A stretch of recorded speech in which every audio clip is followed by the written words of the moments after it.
안녕하세요. 말씀 베이커리 842번째 시간 기도하심으로 시작하겠습니다. 거룩하신 주님 감사합니다. 주님의 말씀을 묵상합니다. 성령님께서 말씀의 조명이 되어 주시옵소서.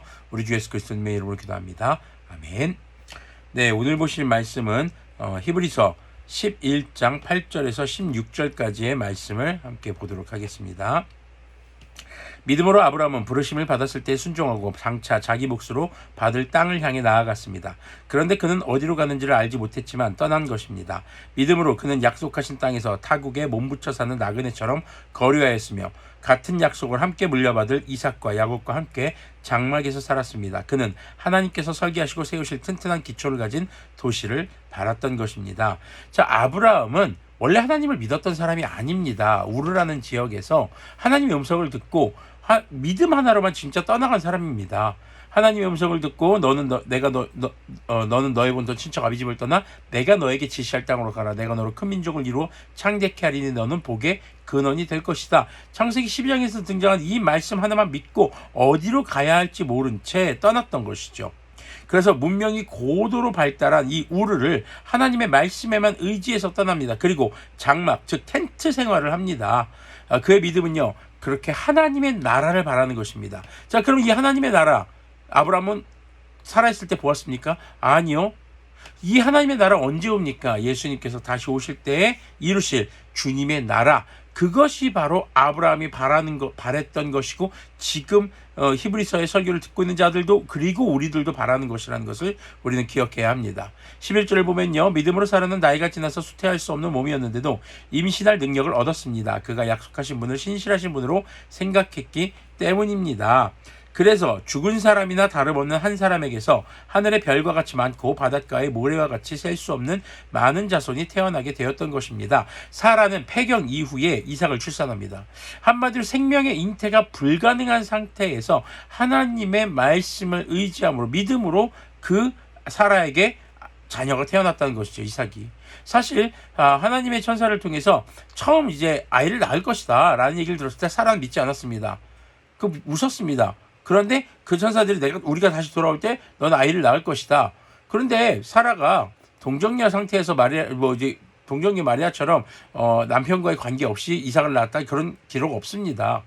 나이가 많았음에도 불구하고 그 말씀에 의지해서 부부관계를 가졌던 것이죠. 그렇게 하나님의 언약을 믿었기에 아이를 낳으려는 노력을 했던 것입니다.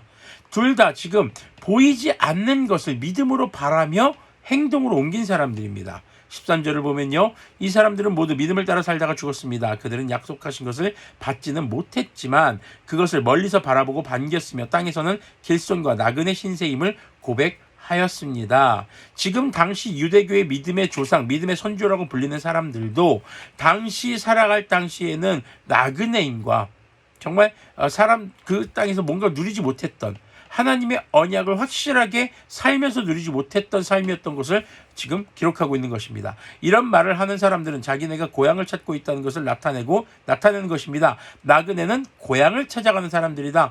그러니까 이 믿음의 선진들이 바랬던 것은 하나님의 나라를 향한 믿음의 여정을 살아갔다는 것이죠.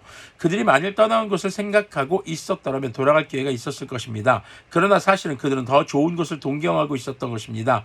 그것은 곧 하늘의 고향입니다. 그래서 하나님께서는 그들의 하나님이라고 불리는 것을 부끄러워하지 않으시고 그들을 위하여 한 도시를 마련해 주었습니다. 이 도시가 무엇입니까?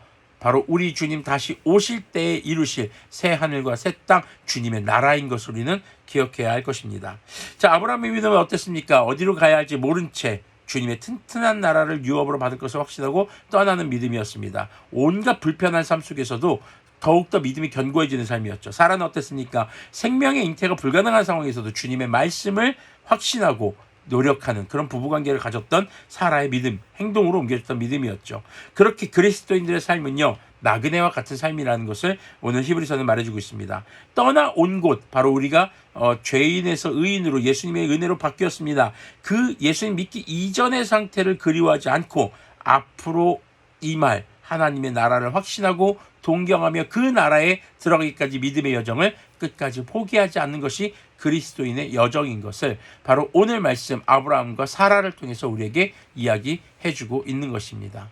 믿음은 바라는 것들의 확신이라는 히브리서 11장의 말씀을 다시 한번 기억하며 지금 당장 내 삶에 내 눈앞에 내 육체적으로 가시할 수 없는 그런 상황이라 할지라도 주님의 나라는 반드시 올 것이며 우리가 믿고 바라며 의지하는 주님의 언약은 우리 주 예수님 다시 오실 때 이루실 주님의 나라의 진정 완성되는 구원이 그리고 천국이 있는 것을 우리가 믿어 의심하지 않고 오늘도 주님의 말씀을 기준으로 믿음에 합당한 그리스도인다운 삶을 살아가기를 소망합니다. 기도하겠습니다.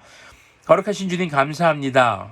아브라함, 사라 그들이 바랄 수 없었고 보이지 않는 상황에서도 주님의 말씀을 의지하며 주님의 나라를 사모하며 나아갔던 생명의 잉태를 사모하며 나아갔던 그들의 모습을 바라봅니다. 주님 우리의 삶이 지금 당장 내 눈앞에 가시적으로 우리가 만지고 경험하는 결과로 주어지지 않는다 하더라도 주님의 나라가 반드시 올 것을 믿으며 예수님 다시 오실 때 이루실 그 주님의 나라에 우리가 들어가기를 바라며 이 믿음의 삶의 여정을 계속 이어가며 죄로 다시 돌아서지 않도록 긍휼을 베풀어 주시옵소서. 우리 주 예수 그리스도님의 이름으로 기도합니다.